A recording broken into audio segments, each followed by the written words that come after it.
elegant afternoon to everyone gathered here. With great joy and honor, I welcome you all to the 4th Seshadri Endowment Oration by Professor Sharath Ananthamurthy, Vice Chancellor, Kuvempu University, Shivamogga, Karnataka, who speaks on public universities and the future of art, higher education, organized by AU-KBC Research Center for Emerging Technologies, MIT Campus and our university. We feel privileged to have distinguished guests, respected faculty members, scholars, students, and invitees with us today. Now, I request our dignitaries to kindly occupy their seats on the dais. With utmost respect, I invite Professor Sharath Ananthamurthy, Vice Chancellor, Kuvempu University, Shivamogga, Karnataka, to graciously join us on the stage.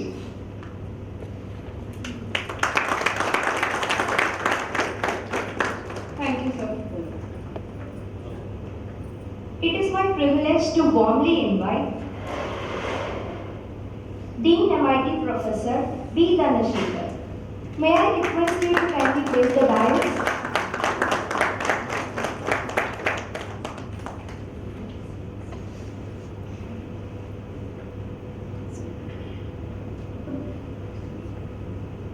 Thank you, sir.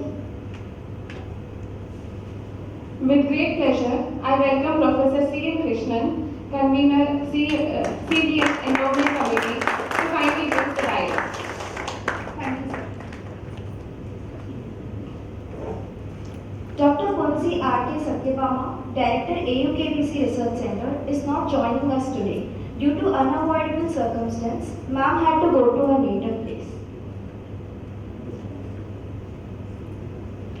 Due to some unavoidable circumstance, Registrar Anna University Professor P. Kumaresan is not joining us today. Now, I request our Program Director, Dr. L. Shobha, to kindly grace the stage.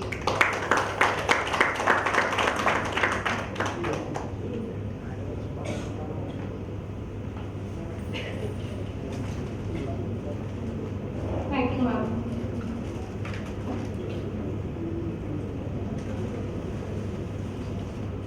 Thank you, dignitaries. May I now request Dean MIT to kindly present a bouquet to our distinguished orator, Professor Sharath Ananthamurthy.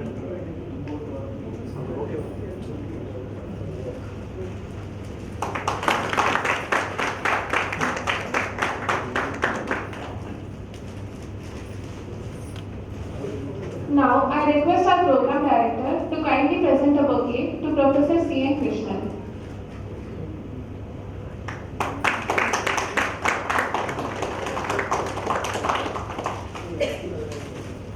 I also request our Program Director to present a bouquet to the Dean MIT.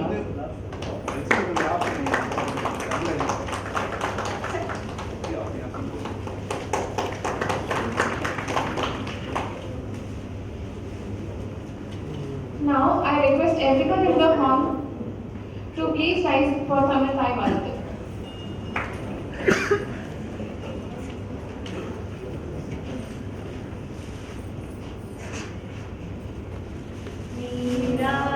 கடலுடுத்த நிலமடந்தை கேளிலொழுகும் சீராரும் வதனமன திகழ் பரத கண்டமிதில் தெக்கனமும் அது சிறந்த திராவிடனல் திருநாடும் தக்க சிறு பிறை நுதலும் தரிசனரும் திலகமுமே அத்திலக வாசனை போல் அனைத்துலகும் இன்பமுற எத்திசையும் புகழ் மணக்க இருந்த பெரும் தமிழனுக்கே தமிழனுக்கே உன் சீரிழமை திறமியங்கு செயல் மருந்து வாழ்த்துதுமே வாழ்த்துதுமே வாழ்த்துதுமே.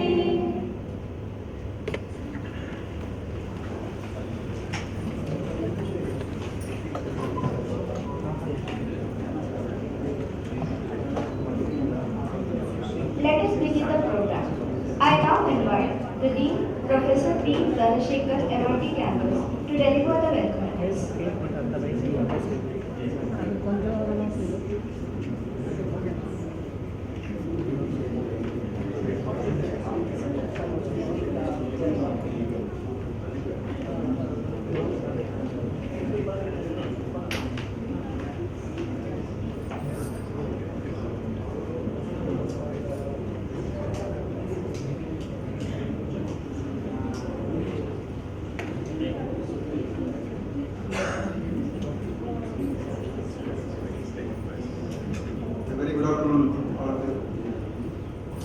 am very happy to stand before you to give the welcome address for this fourth endowment oration on about the Seshadri sir. I am very excited to stand before genius professors who are all available in this both dais and off the dais. First of all, I am happy to welcome the speaker who has come all the way from Karnataka, who is the Vice Chancellor of Kuvempu University, Professor Sharath Ananthamurthy. A hearty welcome to you for being here to deliver this endowment oration. Next is my favorite Professor C. N. Krishnan. He is known for many things which we have to list for a long paragraph and all. But this August gathering, it is not good that I have to explain everything about Professor C. N. Krishnan, because I have that much of respect for him for his contribution to the institute that is MIT, especially AU-KBC, which has a very long tradition in producing a lot of deliverables in terms of the research. Everybody is doing research, but deliverables are very important. But AU-KBC has a very long list of deliverables in there. So he has a major contribution in that. I formally welcome Professor C. Next, Program Coordinator, Professor Shivamogga. He is Program Coordinator for the AU-KBC Research Center. So he is completely coordinating all the activities of AU-KBC. It is the most successful center as far as Anna University is concerned.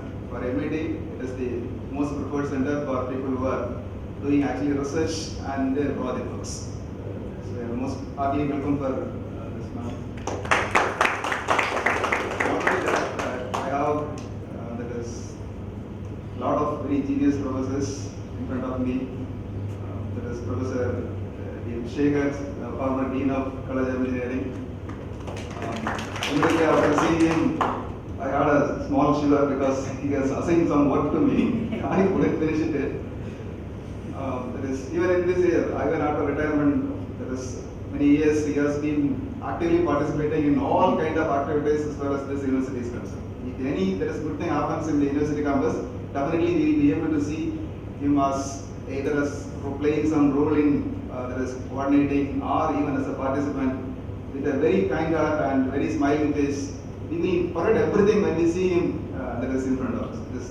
Such a good person, PM Shekhar is available. And our former Dean, Seshadri is available.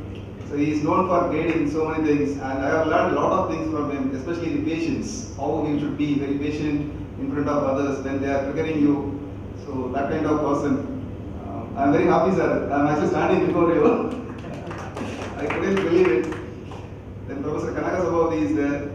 So he is a benchmark as far as MIT is concerned. So instrumentation department means the benchmark professor means he is Professor Kanakasabhavati.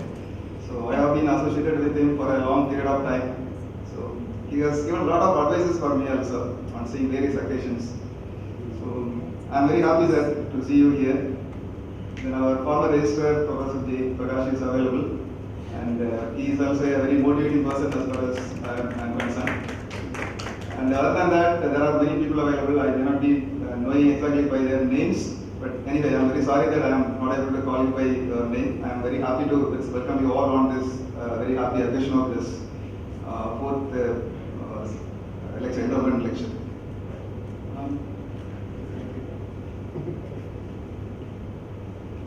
Okay. So thank you all.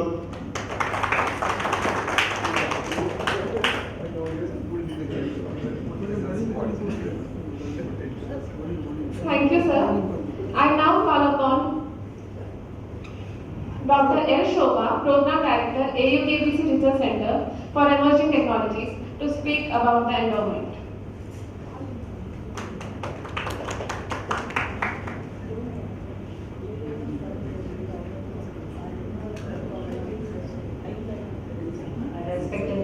Dignitaries on this dais and off the dais.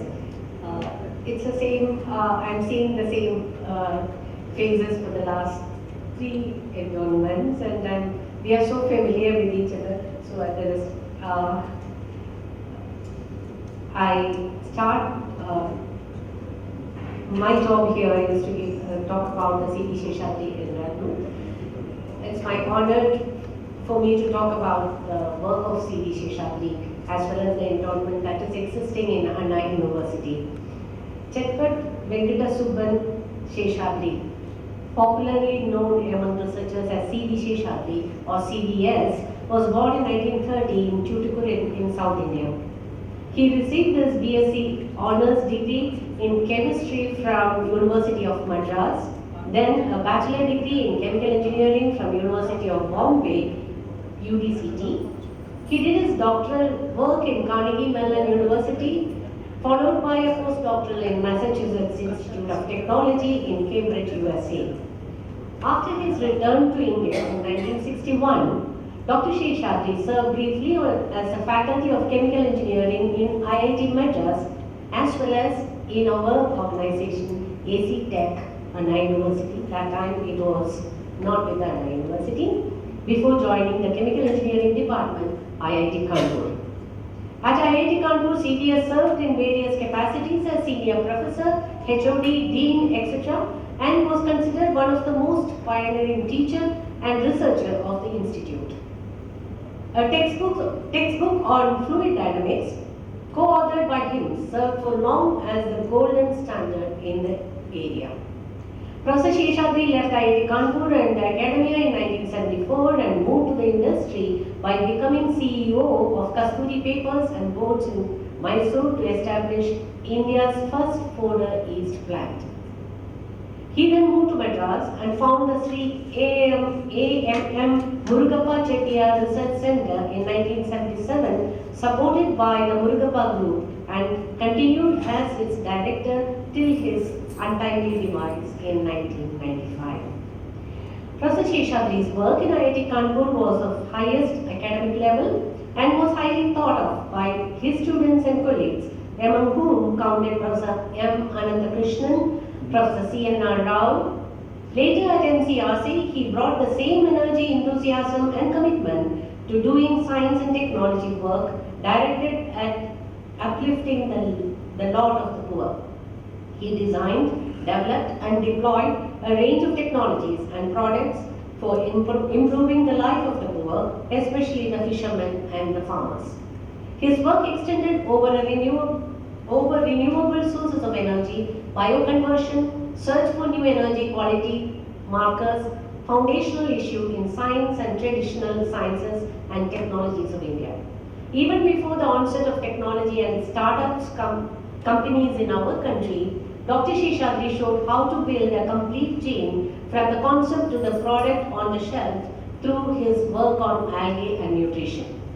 He defined the widely growing spirulina as a suitable species for the development as a nutritional supplement, and the final product reached the market in the late 80s. Similar in the case with his work on use of high density polyethylene HDPE for building catamarans as well as fish aggregation devices for fishermen. CVS was also a pioneer in harnessing wind and solar energies for rural areas. He brought his extensive knowledge of fluid systems to design new type of windmills for pumping water for irrigation that were easy to construct and erect the rural areas. Realizing the very low impact that modern S&T based solutions were having on the lives of the poor, CBS also began directing his attention to some foundational issues of modern science itself. He identified some of them, such as concepts of linear time and ideas of the heat death of the universe, and felt that these organized form certain aspects of the Judeo-Christian belief systems. He in particular showed that built-in biases in the theory of thermodynamics, which is the basis of the modern industrial civilization. As an outgrowth of this inquiry, Professor Seshadri became seriously interested in the domain of traditional sciences and technologies of India and served as the president of the PPST Foundation. He also served as a General Chair of 2 Congress of Traditional Sciences and Technologies of India held in 1993, IIT Bombay, and 1995 at Anna University. As a mark of recognition to his work, various academic institutions have established endowments, chairs, and lectures series in Seshadri's name, which includes IIT Kanpur, IIT Bombay, and the endowment at Anna University. Even though the seat of the endowment in Anna University was created during the Vice Chancellorship of Professor M. Anandakrishnan in 1995, it became operational only from 2017 after most students of CBS came forward with financial contributions. Located at AU-KBC Research Center in the MIT campus, an advisory committee advises on the activities to be taken up by the endowment. The mandate of the endowment itself is quite broad, though arranging endowment talks has been the only one feasible so far within the available interest of the corpus. We have also created a preliminary website on Professor Seshadri and his work, which is available in AU-KBC.org, which was shown initially. Thank you very much.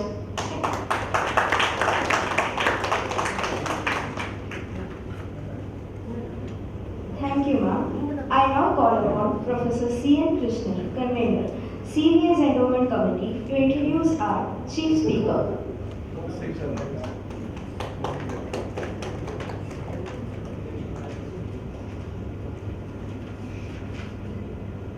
It's my pleasure to introduce Professor Sharath Ananthamurthy, Endowment Speaker this evening.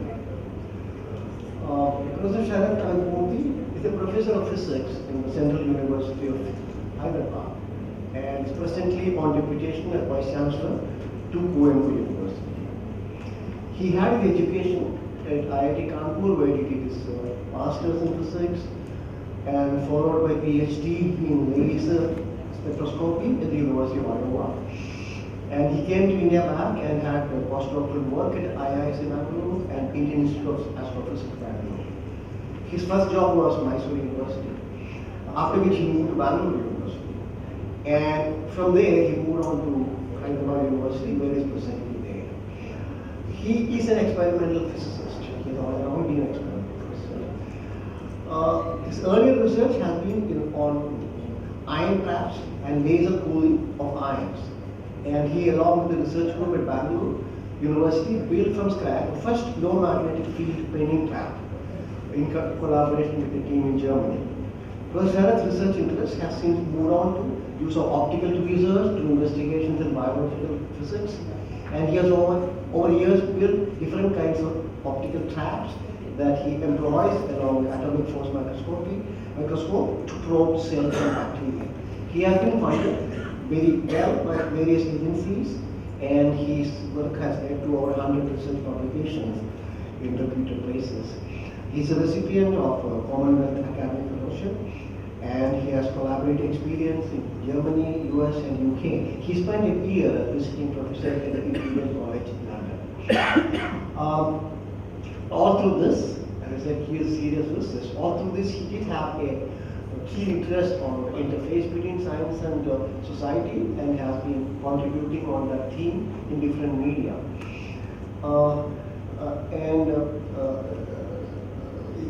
There is, in fact, it reached a stage where he felt we need to look at more fundamental issues and knowledge, just not on science and technology. And he was the chair of a conference on dialogues on knowledge, which was held in the university last year, which I believe is a very pioneering effort in exploring knowledge and society. So that shows he seriously committed to issues beyond physics, and he's looking at that's where, of course, Seshadri comes in. Of course, he'll tell you more about where Seshadri comes in his life. Because Seshadri's commitment to doing science for the people is something that he always held dear. And right now, of course, he's the Vice Chancellor of a university, a state university, and we all know the kind of challenges that such universities face. And we will, of course, hear about that But my own feeling is that Seshadri becomes quite relevant when you talk about why universities are in such crisis. Because you remember, at the very peak of his career, when he could have gone right up to the top of Indian science very easily, he quit that. He quit and went back to working with fishermen and farmers and tribers because he believed that science would serve them.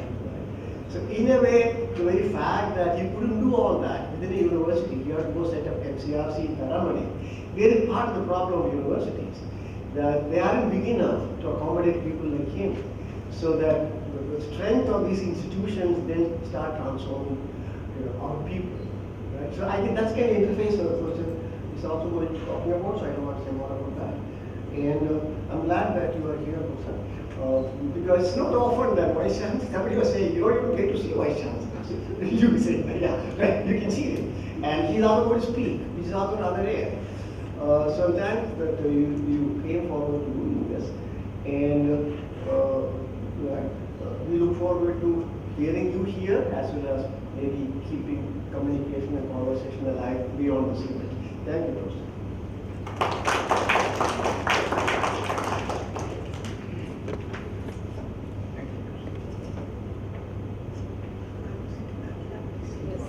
Thank you, sir.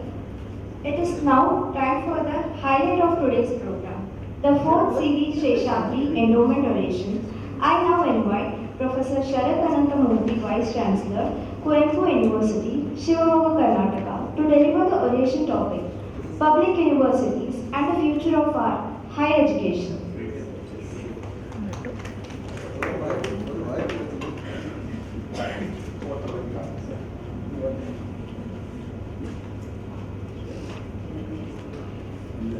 Thank you. Thank you for this very kind and generous introduction, Professor Krishnan. Thank you, Seshadri Shobha, for very nice entry into the great genius's life for us. Thank you, Dean of MIT, for the very kind introduction to the whole program. Thank you, Krishnan, for asking me to do this because, as you rightly said, Vice Chancellors these days have put on the chimera of being busy. But what they are busy with mostly is pushing files and hauling up erring subordinates or answering to the government various queries that, there's a deluge of queries these days, and the universities have increasingly become but an outpost of government. So I thought it best to fuse somewhere Professor Seshadri and the genius that he brought to bear upon science, institutions, the thought process behind what these should evolve as, with my own experiences being in a university. That has also set me to doing a kind of paper which I want to develop further. But here is a draft work in progress that I want to put before you. It's really no exaggeration to say that C.V. Seshadri enters my thoughts every morning, actually. After breakfast, when I take a capsule of spirulina, I've been asked to doing that these days, I'm reminded of him, of his vision to develop this simple supplement from blue-green algae, I think it is, as an expensive, locally cultivable source of nutrition for an emerging society. His work in many ways shaped both my intellectual imagination and my understanding of what knowledge in India ought to strive toward.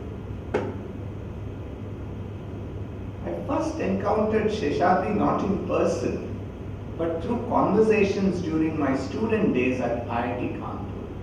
IIT Kanpur turned out to be, I started off in a small college in Mysore and very, very sure of myself because I was top of the heap in that small college, only to be thrust into this big, bustling people, with all kinds of very, very intelligent kids from all over the country. And the first thing I went into was shock. Shock and an assessment that I'm really just at the bottom of the heap. I struggled for 2 years. But then some kind of solace came to me with the conversations I used to have outside the class with other colleagues, friends. And one of them was Balaji. I joined as a master's student in physics. His presence, CVS's, lingered in the form of stories, told most vividly by Balaji, a chemistry student who later became his disciple. I think he got his PhD with CVS. Our discussions often revolved around Seshadri's unconventional formulations of appropriate technology, his reinterpretations of thermodynamics and entropy production, as you rightly mentioned, and his attempts to relate scientific concepts to India's socio-economic landscape. For a young student, these ideas were both bewildering and exhilarating. One remark of Balaji's has remained with me. He once claimed with a mischievous glint that the mere fact that the laws of aerodynamics can explain the flight of an aircraft does not mean that the laws themselves are universally valid. At the time, the statement unsettled my nascent scientific worldview, because we are all taught to Newton's laws and universality and stuff like that. Only later did I realize that the provocation lay not in undermining science, but in challenging the complacency with which we assume the universality of scientific laws, detached from context and scale. I met Seshadri in person several years later. There's a long gap. I go away to the United States during a break in my graduate studies in the US. At the time, I was disenchanted with mainstream experimental atomic physics and searching for an alternative path. He received me in a thatched hut at the Murugappa Chettiar Research Center. I confirmed it yesterday because sometimes memory also tells you stories. But he said indeed he was in a thatched hut. That was the office of MCRC. Speaking passionately about designing better catamaran boats for fishermen. He mentioned that. It was applied science in the most radical grassroots sense, technologically rigorous yet socially grounded. I marveled at his imagination, but doubted whether I possessed the courage or creativity to join such work. I returned to my lasers and atomic beams, but the encounter transformed me. Today, I place these personal recollections before you as a prelude to a larger argument about the present condition of India's public universities, particularly our state universities. Three interwoven narratives of childhood, of scientific aspiration, and of institutional change frame the observations I wish to share. So I'm going to tell you three stories here, but I hope that the stories will form a fused narrative of what I want to say about universities. Childhood reminiscence and the formation of a scientific imagination. I grew up in Mysore in a modest house not far away from the University of Mysore. Its buildings, stately, expansive, and open to the public, were both awe-inspiring and accessible. Anna University somewhat has that character, which I really appreciated when I Although there's a guard these days, I think, who's very careful about letting people. That's happened, unfortunately, in Mysore as well. But it used to be a very porous campus. In those days, the university was not a cloistered enclave. It was woven into the texture of the town. That porosity meant that university life was shaped as much by the public as by scholars. This is a point I want to make. Sometimes for the better, sometimes not, but always in ways that made the campus feel alive. My earliest memories of scientific wonder trace back to the annual week-long science exhibition. So I was a student outside school, and there was this big science exhibitions happening every year, held around the university's Founders' Day. Entering the exhibition as a child felt like stepping into another world. Beakers releasing shimmering vapors, test tubes bubbling with color-changing reactions, and unfamiliar smells filling the air. Further inside the physics building, pendula swung in synchrony, while young researchers, serious, bespectacled, and brimming with enthusiasm, explained the laws of motion to crowds. These moments formed the foundation of my scientific imagination. So for me, this was all, something I viewed, but I had access to because I could walk from my home into the environs of the university. It's a wonderful, fair-like atmosphere. Something else happened. A parallel education unfolded in my father's department of English, where he taught postgraduate literature. He was a faculty there in the English department. I often sat quietly as scholars from various disciplines wandered in for discussions on politics, literature, or emerging social issues. The annual examination system then in place allowed students and teachers alike the time to participate in debates, theatre, or the socio-political movements of the day. There used to be one exam at the end of the year. And most of the time was really spent in a lot of politics too, but discussions, debates, cultural activities. I think this also formed a strong basis for much of the learning and experience. Campus politics existed, but it was intellectually grounded.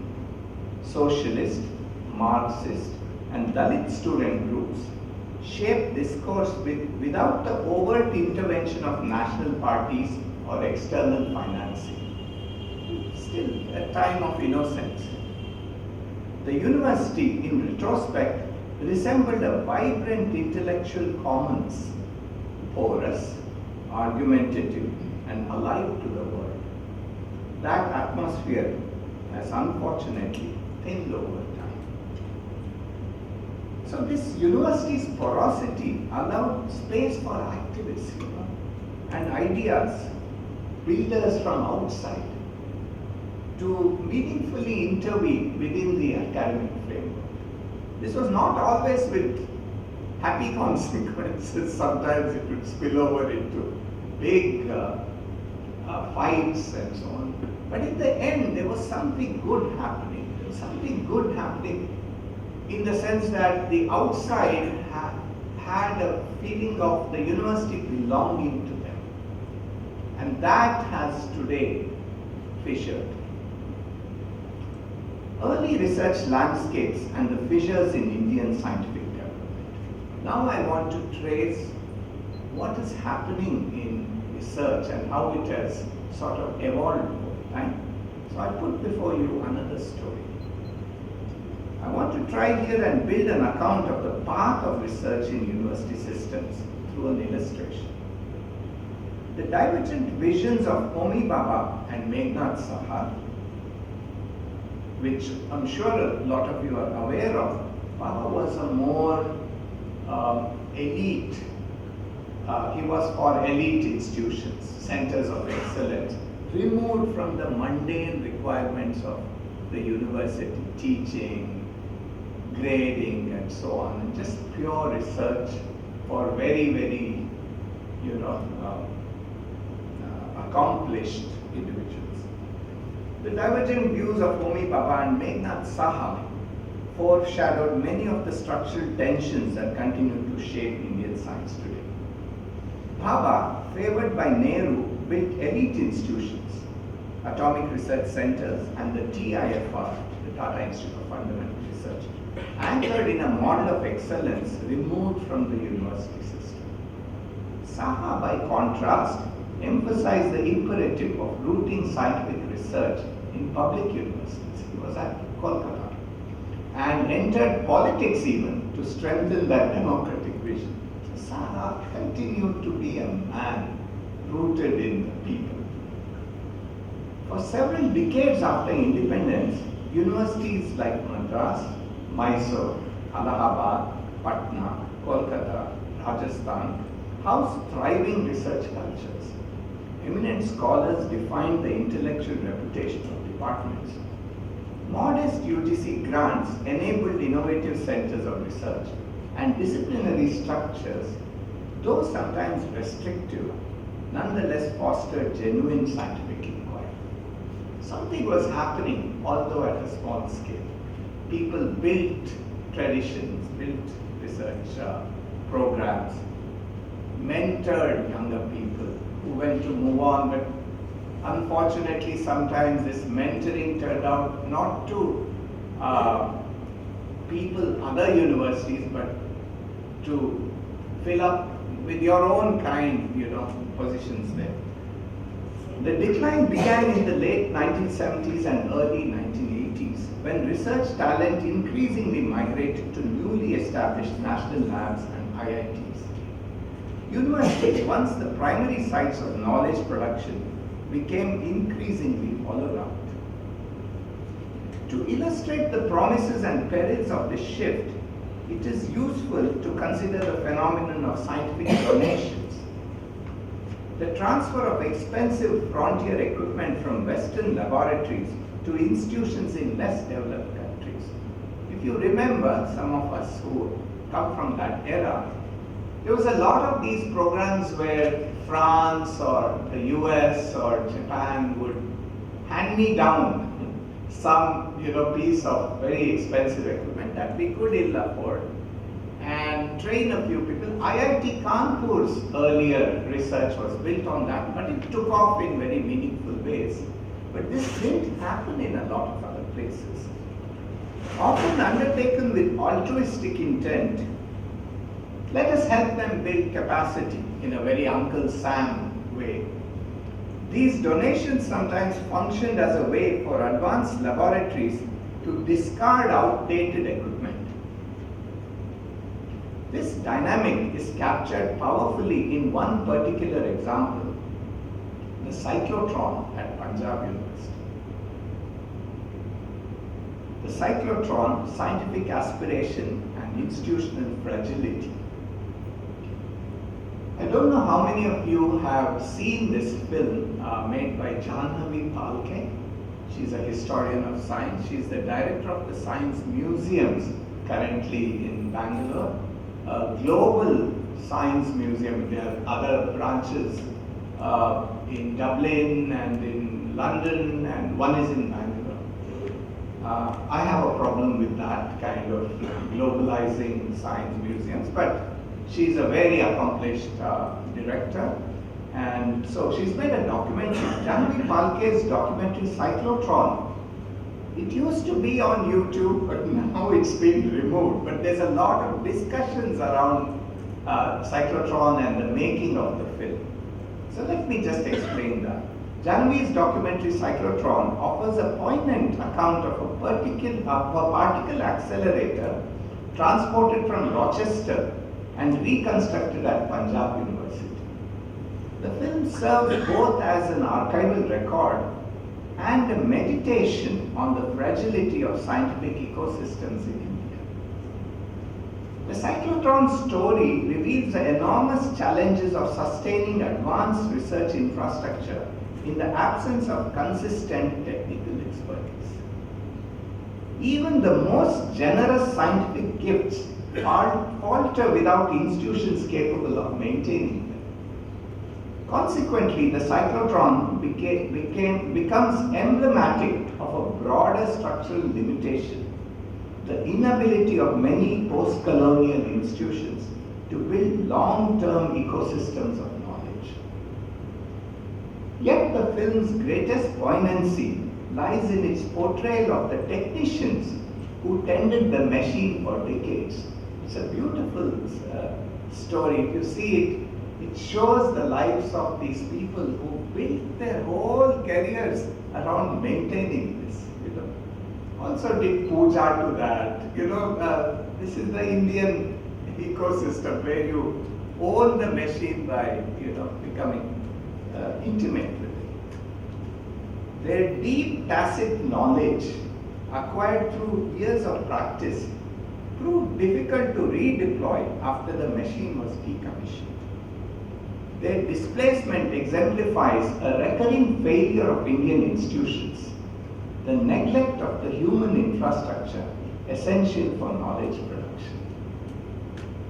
Without meaningful efforts to integrate such expertise, entire scientific cultures risk disappearing. We are all too familiar with this now.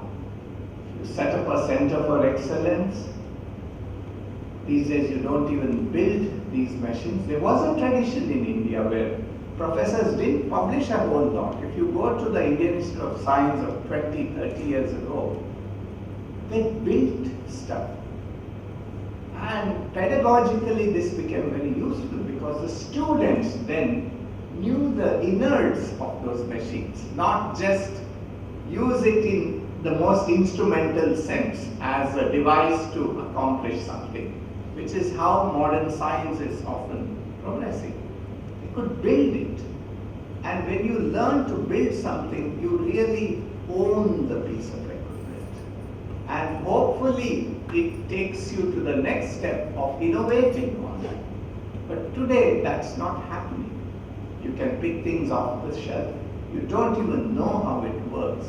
And one day it goes kaput and all hell breaks loose in that lab. Because your whole research program comes to naught. This is all too familiar. I'm sure a lot of you would resonate with my thoughts in this. So what do we do about this? The other story that I'm going to tell you now is something that has just happened to me. Well, the next one. But let me place this other problem before you. And here there may be some sharing because we, Anna University and Kuvempu University are both state universities and we are both situated within the government framework, in the sense we are autonomous in principle but not in other ways. The contemporary university, regionalization and the erosion of intellectual wealth. In recent years, state universities have undergone a marked regionalization in both admissions and recruitment. What began as administrative pragmatism, you have universities you want to cater to the region. After all, that is a right, aspiration. But what began as administrative pragmatism has evolved into intellectual inbreeding. Jurisdictional restrictions now often prevent the hiring of talent from outside the region. Departments recruit their own former students and research agendas calcify around entrenched hierarchies. This narrowing is compounded by the rise of an examination-centric educational culture.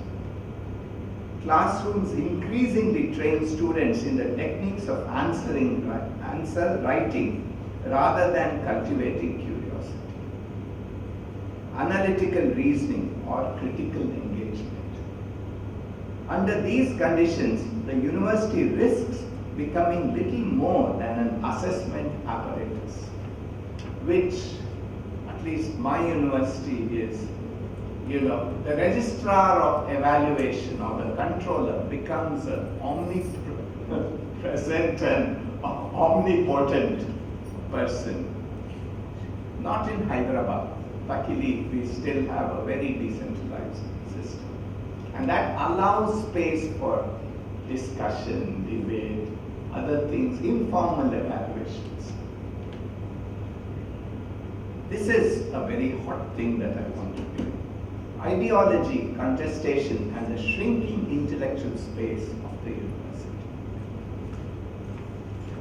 A recent incident illustrates these tensions, and this is just hot off the oven. In fact, I'm still subject to a lot of social media criticisms and comments. Someone is nodding. They probably are aware of what's going on. A recent incident illustrates these tensions. A Swamiji associated with a Bhagavad Gita Abhiyan. There are lots of such Swamis in Karnataka, I'm sure. Fewer in Tamil Nadu, but many more there. Approached me seeking permission to hold a seminar on the Gita's relevance to crime prevention. I agreed, provided that the Gita be treated as a text open to secular inquiry, subject to historical, philosophical, and critical analysis, not as an instrument of religious propagation. The assurance was given. This is just 3 days old. Yet once announced, the event was met with intense criticism on social media.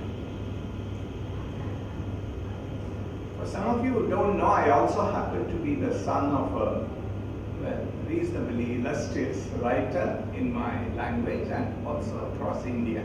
He's a Gambit awardee, but who was intensely a public intellectual. He spoke out on a lot of issues, including caste, the Dalit problem, and so on and so forth. So, people expected their son to fall in line, and I was accused of betraying Kuvempu's legacy. My university is named after Kuvempu, who is our poet laureate, and a man again who advocated that all must evolve towards a casteless Manuja Mata, as he called it. The Mata, the only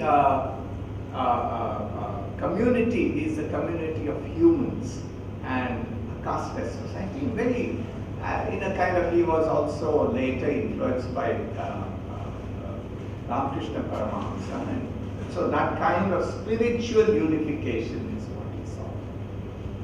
I was accused of betraying Kuvempu's legacy and of endorsing a text associated with Chaturvarna. Of course, the Gita also mentions and we all are aware of Ambedkar's criticism of the Gita, which stems from the fact that he contests the Gita as a very old text and says that it came around the time of the Mauryas to act as a barrier to the spread of Buddhism, because Buddhism was on the way to creating a casteless. So that is Ambedkar's view, and the critics relied not on scholarly argument but on ideological labeling. That was the problem that happened. An increasingly common intellectual dishonesty that weaponizes concepts to delegitimize opposing viewpoints. So there was a big protest outside. I eventually went. I also sat with the protesters. Again, not many vice chancellors do this. Of course, the police were with me, but I assured them that some of them are my friends, so let me go and sit with them and talk to them. And they were most welcoming. They sat, they shouted at me, they talked to me.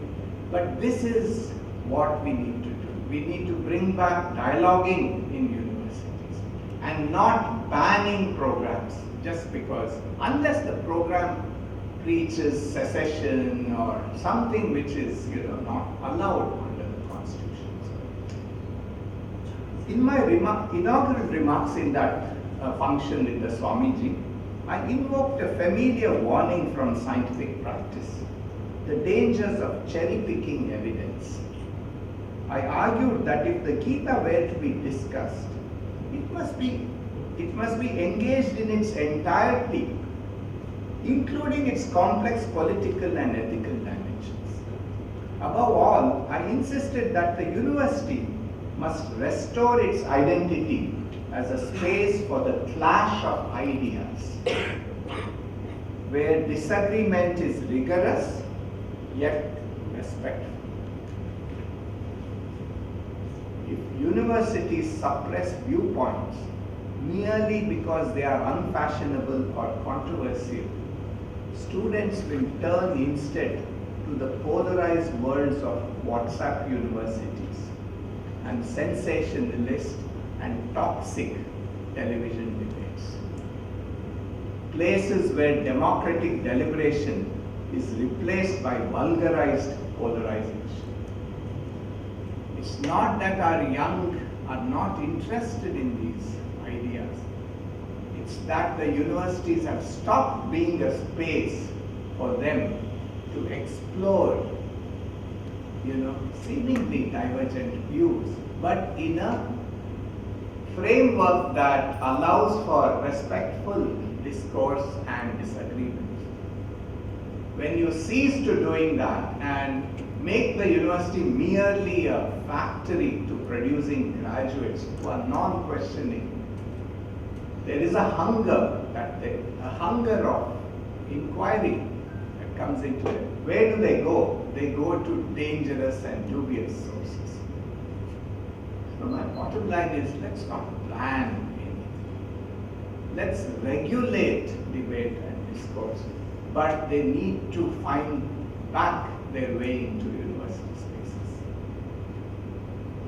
The future of public universities. This brings us to the central questions. What have our universities become, and what should they aspire to be? Pedagogy and research in an age of marketization. And here I'd like to bring up a very good book that I'm reading recently and see whether we can adopt this argument into the state universities. And my hunch is we can, and what we are seeing as a result is a very tragic outcome of the whole exercise. Laughable, awful sometimes.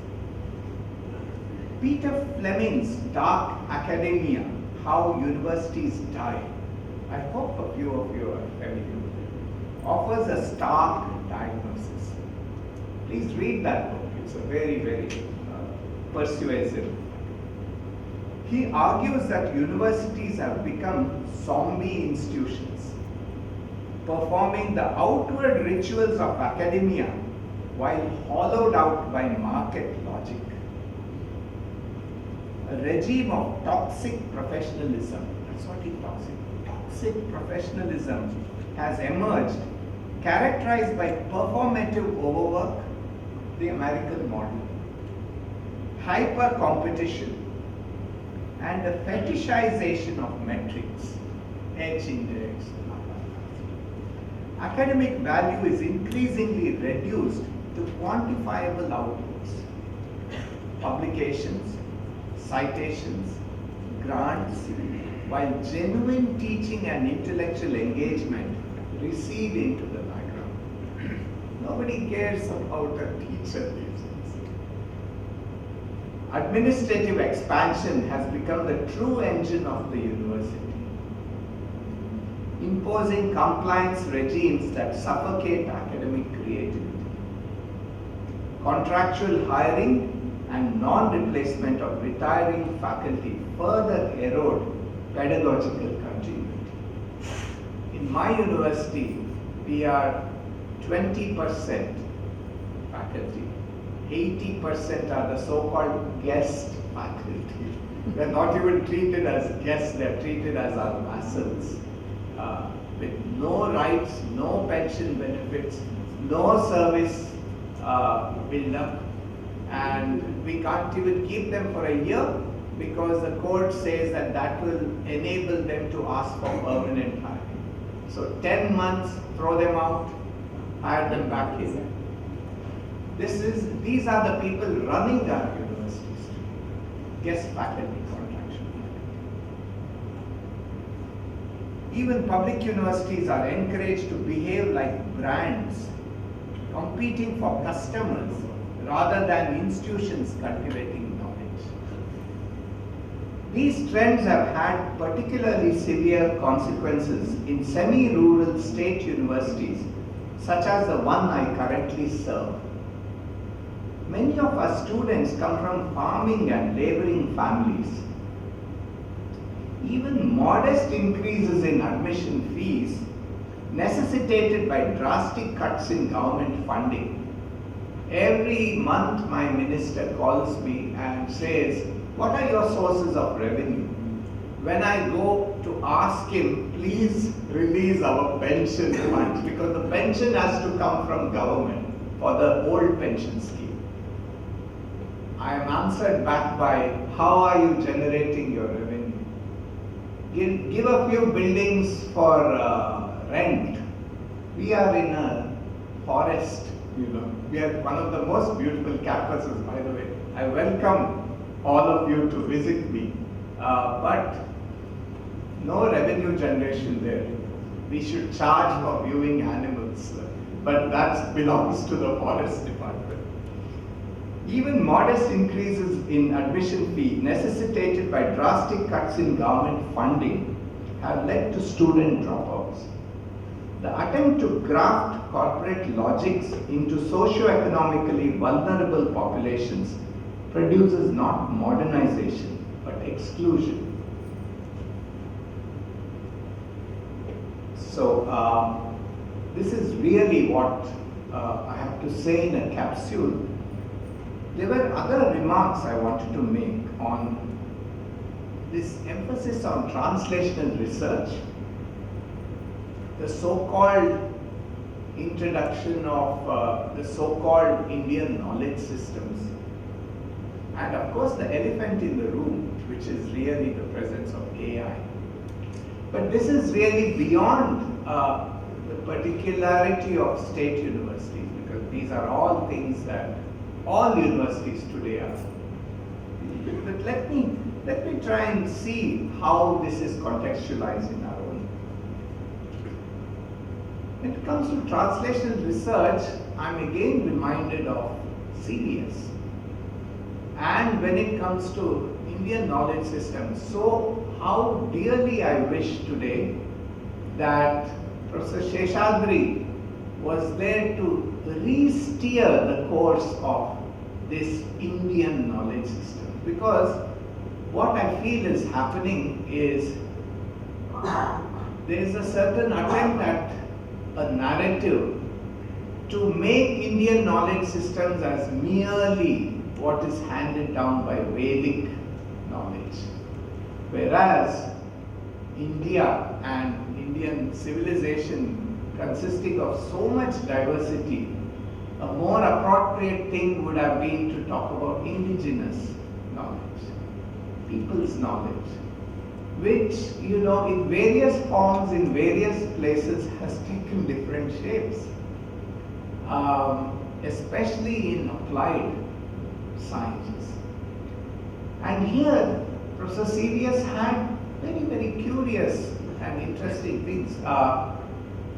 Just again, Balaji told me a story recently that CVS talks about the power of the intelligence of the hands, and with an example where these high density polyethylene pipes are welded and bent to the desired shapes by an unlettered welder who's been trained by his father in this practice. So here there is the knowledge transmitted through the hand. It's not just buddhi knowledge, but the intelligence of the hands. So CVS has very interesting interventions in talking about different ways in which knowledge transmission happens. The other thing about Indian knowledge systems is does not include the knowledge systems that are not formalized in some way. And this again, I don't want to go into the reasons why this IKS is so promoted. It's obvious to a lot of us. Any nationalist enterprise seeks to legitimize its nationalism by invoking traditions and so on that can match with anything that the West is doing, or even better than that. And there lies a lie, because we all know that we didn't have aeroplanes, long ago.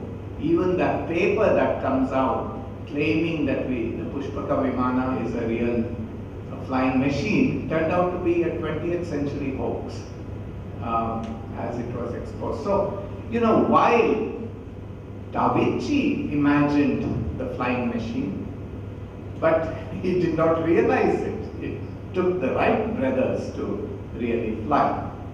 In the same way, I'm sure many of our great poets and sages have imagined flying machines.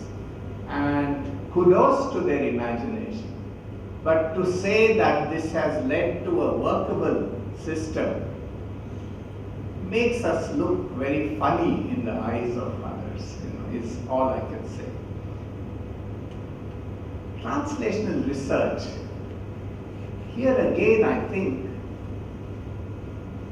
going back to the cyclotron example, all the paradigms of research have not had communities that evolve, change these paradigms, question and critique them, communities of research. I'm not even talking about an Indian science or a Western science. I'm talking about simply developing a critical mass of communities of research. So again, the idea of translational research is simply a borrowed idea from the West.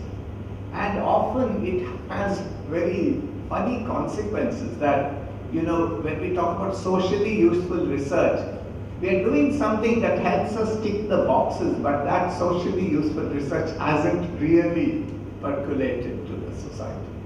Why is this happening? A simple reason I would say is that often our researchers don't have their ears to the ground. They're not looking at what the people around me need. Because we are all transfixed into this bubble, which is fed by a lot of things happening. We are tuned into the circuits of Western science. And this is inevitable because today science is a kind of a global enterprise. But look at what Korea, Japan and others did. And why aren't we doing that? That's a question I'd like to keep in front of you. Lastly, about AI. I'd like to make a few tentative remarks here. And like a lot of university intellectuals, there's a lot of buzz about AI and how it's going to fundamentally change the way in which we teach and practice and so on. And I do think it will. But one thing that worries me is, as a physicist, when I teach students, you teach them in terms of arriving at a formulation through an analytical method. Now, when you ask a large language model based AI to solve the same problem, it's not doing the same thing. What it is doing is it's assaulting a lot of systems and putting together the most likely answer, which is often the correct answer, but there are failures, there are limitations. It depends on what is fed into it. Now, I've been told that in a lot of universities, which are the private universities, thankfully we are not yet jumped into that. The students now are no longer interested in learning the steps that led to the formulation of the formula and the concept. They simply know that they can put it into an AI system and get the answer. So in other words, the training, the pedagogy of knowledge, in knowledge production has been simply reduced to a clever way of accessing AI systems. The danger of this in training a certain kind of skilled individuals to the exclusion of those who can produce the fundamental knowledge is quite obvious, I'm sure, to all of you. With these words, I thank you for your patience and thank you for giving me an occasion to remembering CVS and remembering in such, he has permeated almost all spheres of thought simply through his examples of appropriate and indigenous science. It's also about thinking afresh, thinking in new ways, and I'm sure all of us dearly miss this giant intellectual. Thank you.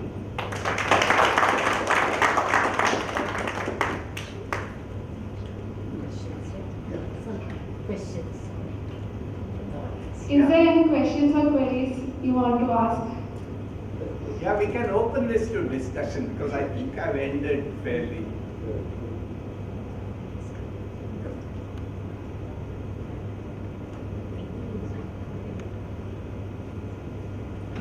Professor, actually your topic says public universities and future of higher education. Yes. The future of higher education, not much of light has been thrown on that. Yes, I admit to that because while I'm sorry.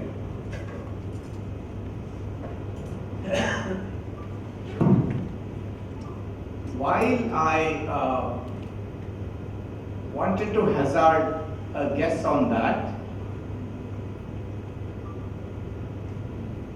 this would have been too dangerous.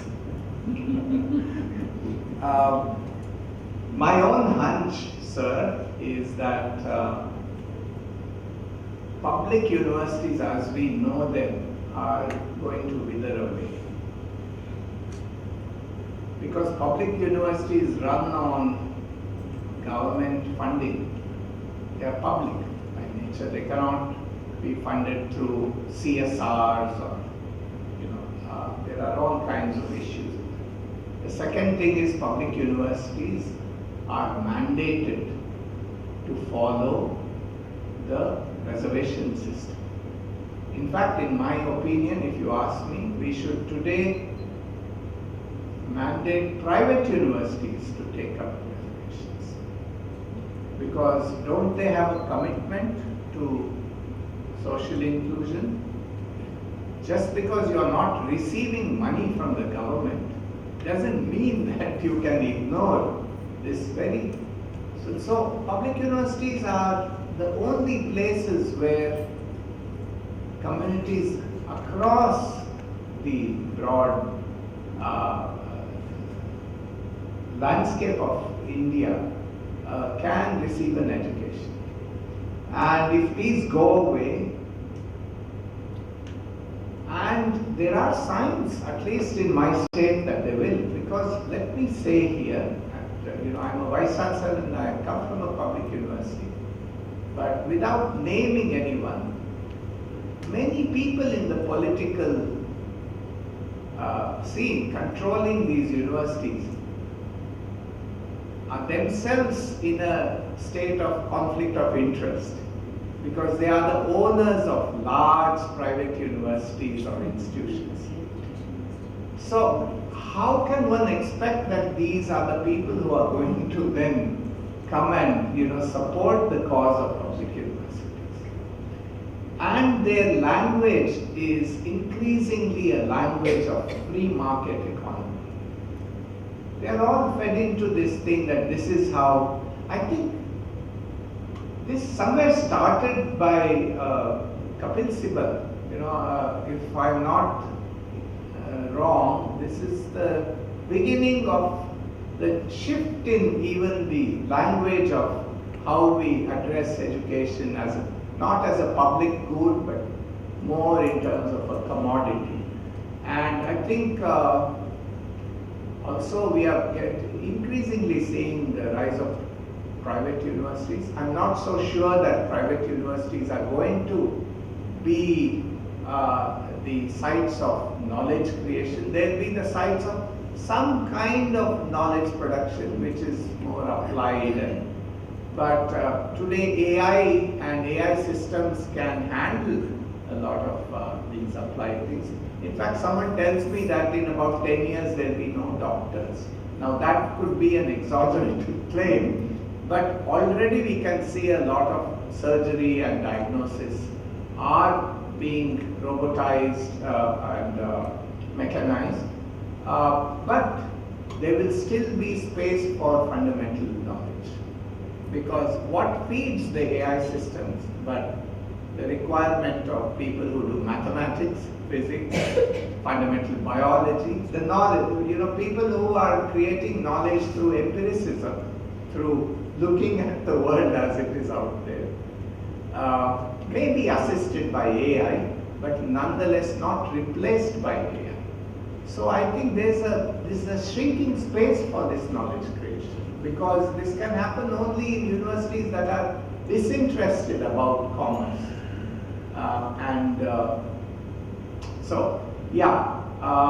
These are some tentative ideas, but I really, what I meant is that my talk can lead you to conclude the ways in which universities are evolving.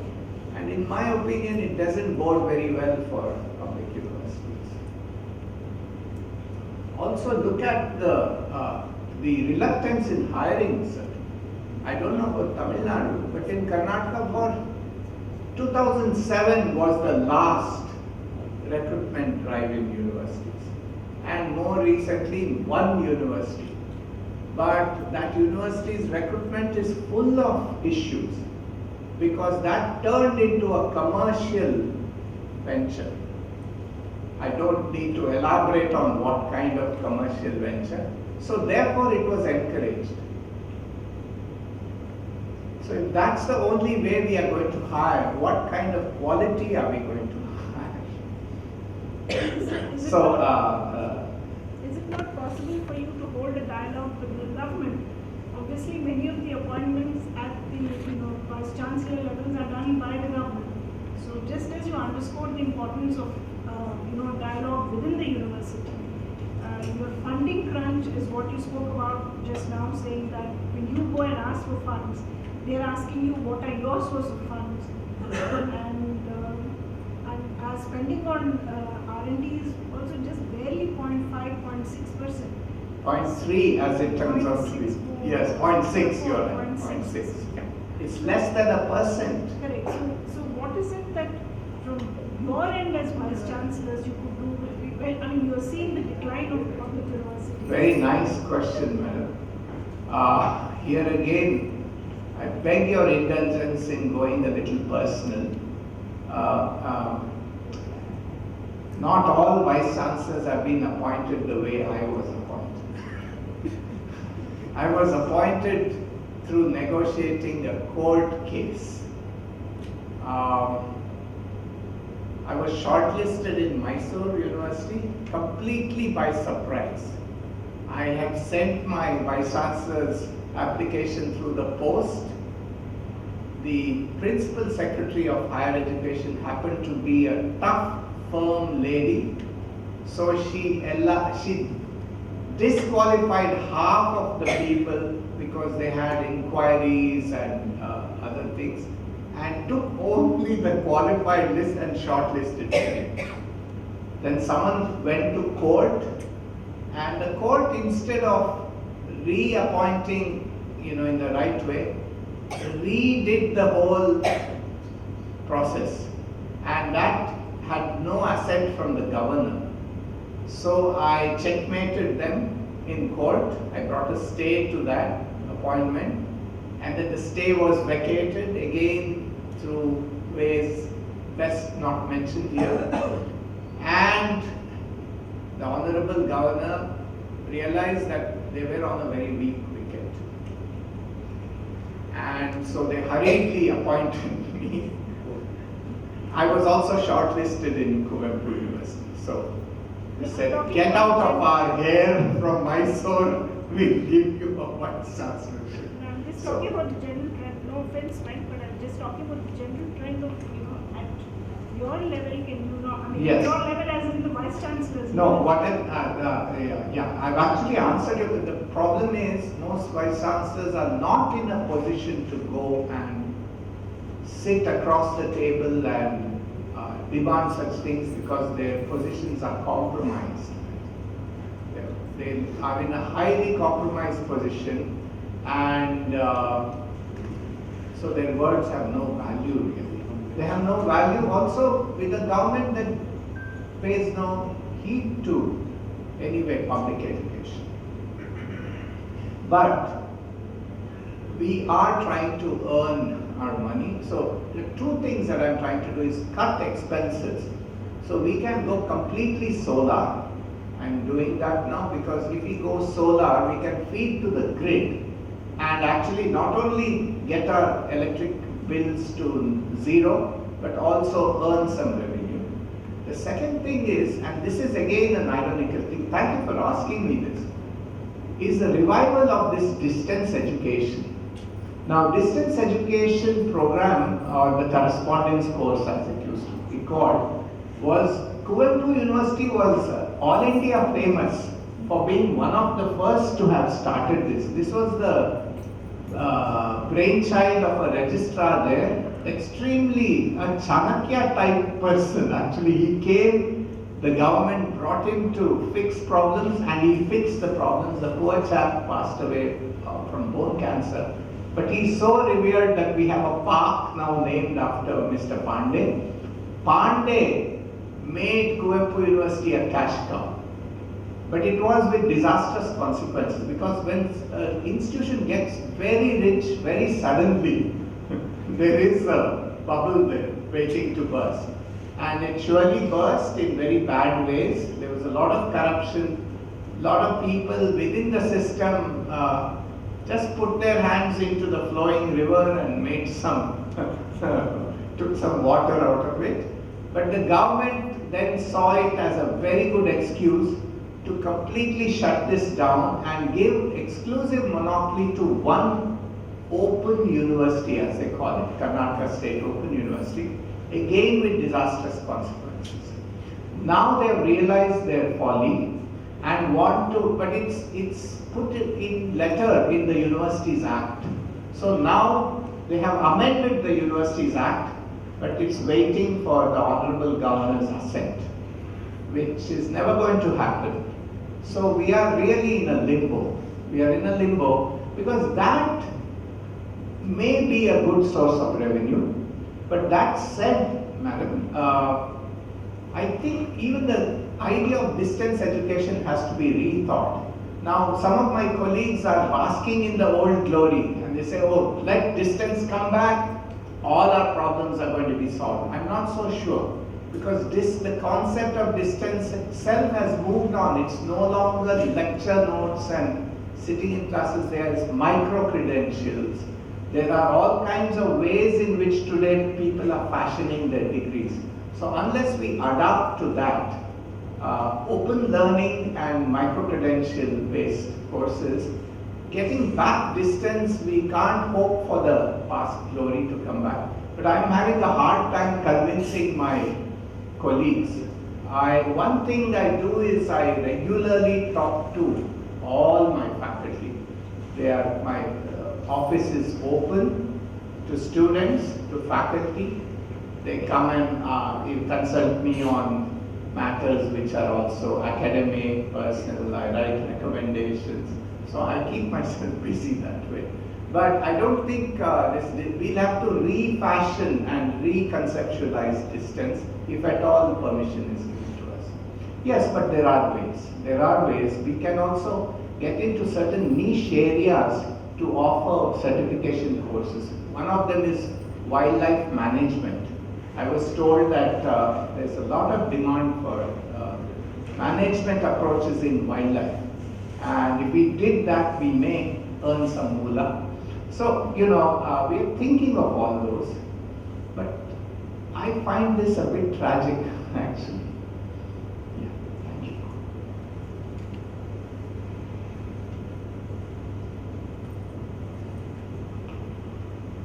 It was a very eye-opening talk, sir. Just have a basic question. I was just curious when you said that the professors don't get ample time to actually teach. Do you think a system where you have a demarcation of research professors and teaching professors in public universities may at least solve the issue to some extent? So, to be sure, there are many liberal arts undergraduate colleges in the US, like Oberlin, some of the best colleges whose mandate is simply teaching. Yeah? In a university system, I feel, and especially today where research needs to inform pedagogy, and vice versa too. Pedagogy needs to inform research. We can ill afford to separate the two. I think both will have to do a little bit of both. But maybe the assessment council should evolve ways in which teachers are rewarded.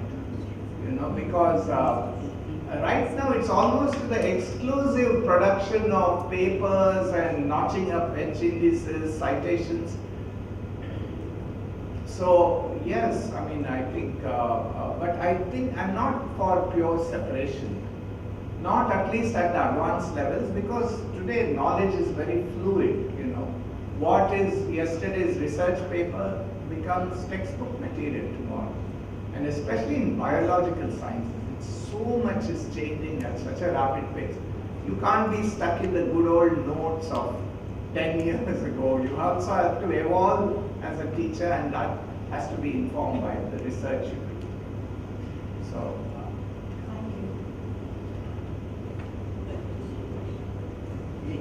Professor, you said 20% of only people are permanent other service faculty. How do you establish stability in the system? no stability, sir. Absolutely no research. Our research is dwindling because in that 20%, the sinecured ones hardly do any research. The younger ones are the assistant professors, the associate professors are the ones still in research. And then we have a ulta system of giving, so they are given the most work. They have to do administrative work, whereas the professors get away with having. So I think this should be reversed. The full professors should be given huge teaching loads, and the newcomers should be allowed to build their research. This happens, I believe, in Ivy League universities abroad, and that's not a bad practice, to allow them. But again, what kind of research itself is a big question.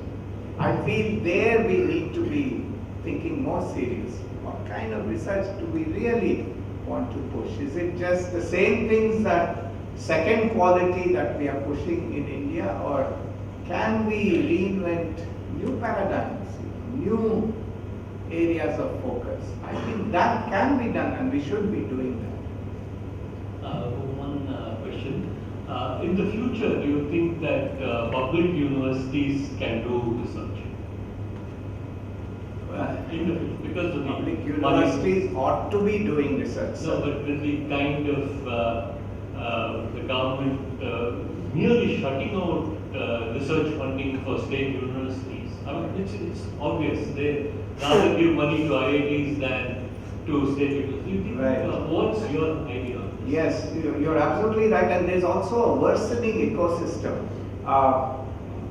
I must tell you, I don't know how it is in Anna University is a very reputed university, and I'm sure you have done much better here than we have. But there are almost no, so now the Department of Science and Technology, SERV and so on is being obliterated. It's all under Anusandhan National Research Foundation. Now this Anusandhan has actually budgeted for more money, but a lot of that money goes into these what are called trust area projects, quantum technologies, it used to be nano at one stage. And this quantum itself is very dubious if you ask me. And even the money earmarked is, I was looking, it's less than the 3 universities in the US which Google has funded for 3 years. We have less than that spread over 5 years, spread to almost all the central universities and IITs.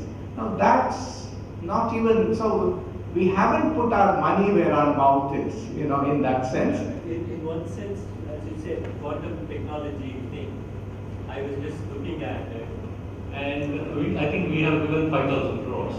Yes, which is not enough. And the state of Illinois has given 50,000 crores. Yes. Just three used to be. Yes, just 3 people in Yes. Chicago, and not only Illinois, Chicago, those 3 universities have got 50,000. Yes, sir. Yes. And again, we are chasing a paradigm that is much explored. We want an 8-qubit system. They've already gone to higher qubit logic. So, I think that's again a losing proposition. But coming back to state universities within the system, so it's again a very dangerous ecosystem, because what has happened is the evaluators on the ANRF are all from IITs and central universities. Hardly anyone from a state university, unless you have an exemplary research career that you have to be picked up, you can't be ignored. There are almost nobody there. So there's of course the clique. The clique works there, and so you almost always you start by evaluating a project coming from a state university proposer with a bias. So I'd be interested if someone actually does a survey of how many ANRF principal investigator projects are actually now being funded. We are all resorting, Karnataka has something called the VGST, the Vision Group in Science and Technology. I'm sure Tamil Nadu has something perhaps even stronger. Kerala has something, but small amounts of money, 15 lakhs, 20 lakhs. These days you can't buy a piece of equipment for, and no one's there to building them anymore. That tradition is gone out of our universities.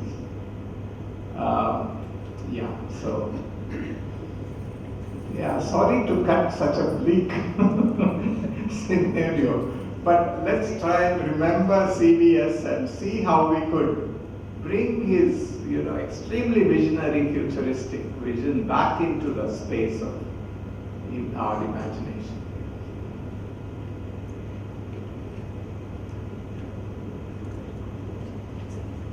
Sir, did you have a question? No? Okay.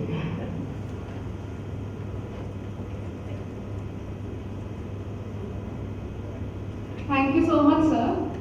To conclude the session, I invite Dr. Pattabi, Senior Researcher, AU-KBC Research Center, to deliver vote of thanks.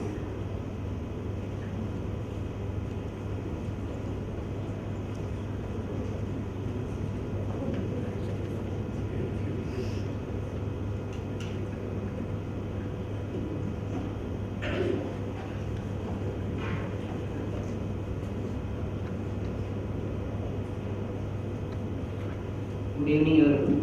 It is my honor and privilege to propose the vote of thanks on the significant occasion of the 4th Professor C.V. Seshadri Endowment Oration.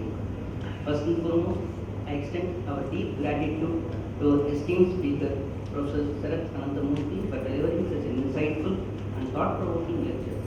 Your words have enriched our understanding and truly honored the spirit of this endowment. Thank you, sir.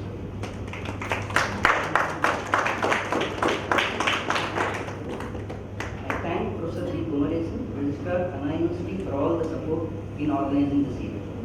I thank Professor B. Dhanasekar, Dean MIT, for all the support and guidance in sparing his valuable time. Thank you, sir. I thank Professor C. N. Krishnan, convener, Professor Shivamogga Seshadri Endowment, for hand-holding us to successfully conduct the 4th CVS Endowment Oration. Thank you, sir. I thank Dr. Shobhaya, our Program Director, AU-KBC Research Center, for all her constant support and direction, encouraging us throughout in organizing and conducting this event successfully. I thank the HOD of the Department of Mechanical Engineering, CEG Anna University, for providing us this auditorium. My heartfelt thanks to the faculty members and staff of AU-KBC Research Center who worked diligently behind the scenes to ensure the smooth conduct of today's oration. Finally, I extend my gratitude to all the invitees, faculty members, students, and audience members for joining us and making this event meaningful by your presence and encouragement. Thank you very much.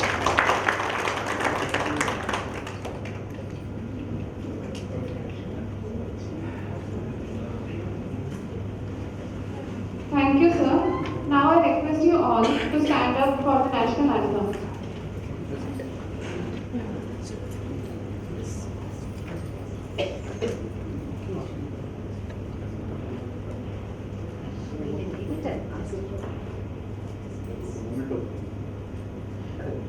There is a memento from AU-KBC Research Center to CN Krishnan.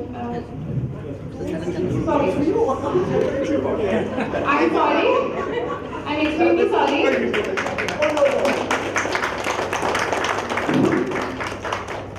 So the memento is for our speaker from CN Krishnan, sir. Now, please stand up for the national anthem.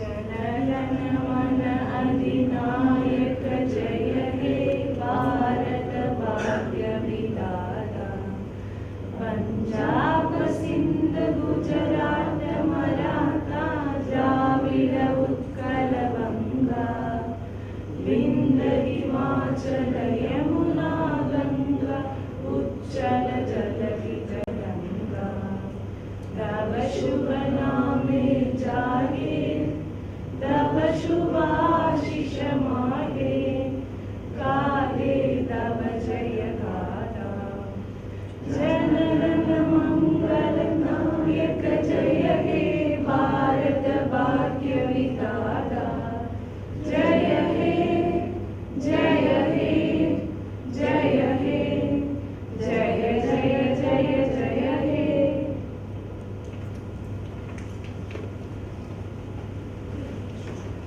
Thank you all for your gracious presence. Have a wonderful evening.